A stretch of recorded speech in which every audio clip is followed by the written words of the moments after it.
Namaste, you're watching File Media bringing you the top stories of today. The Odisha government has banned all chewable tobacco and nicotine products including gukka and pan masala.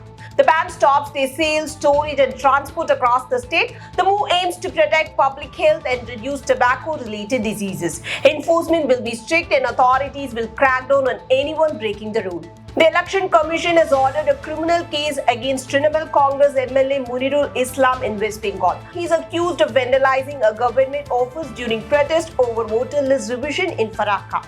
The EC says damaging public property and disrupting election work will not be tolerated. In Greater Noida Sector 150, 27-year-old software engineer Yuvaraj Mehta died after his car fell into a deep water-filled pit near a construction site on 16 January.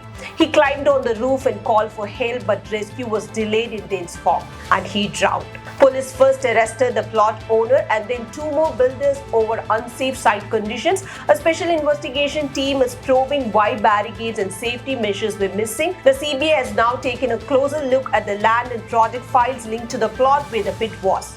Meanwhile, an eyewitness delivery worker has alleged the police pressured him to change his statement, raising questions about the investigation. The National Green Tribunal has taken notice asking officials for response on environmental and safety lapses in the case. Yesterday in Thiruvananthapuram, Kerala, Prime Minister Narendra Modi launched several major development projects. He inaugurated a new technology and innovation hub to support startups, research and jobs. The Prime Minister also launched the PM Swanidhi credit card, which gives street vendors a UPI-linked interest-free credit facility, allowing them to take small loans easily and make digital payments. The aim is to provide quick cash help and promote cashless transactions. He also flagged off 4 new train services, including 3 Amrit Bharat Express trains to improve connectivity across southern India.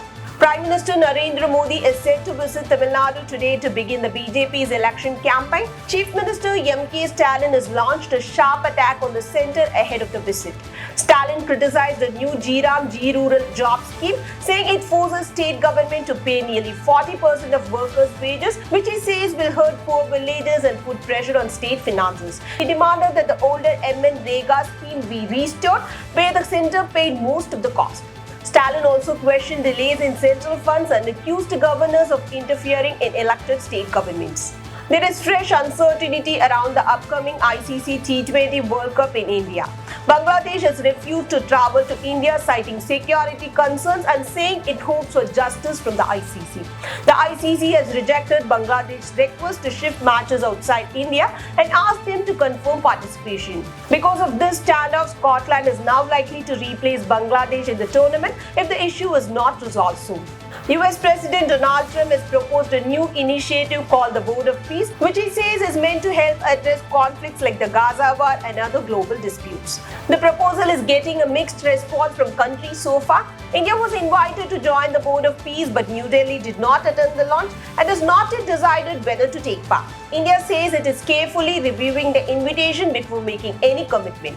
Meanwhile, Pakistan's Prime Minister attended the launch and signed for the initiative, a move that has sparked debate both internationally and within Pakistan.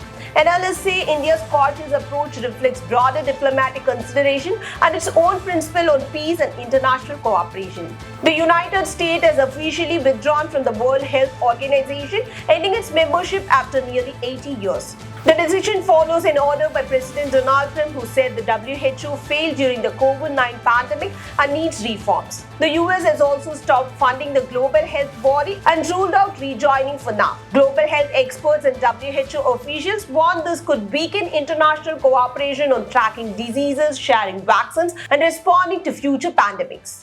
Thanks for watching. This is File Media, connecting you to the world.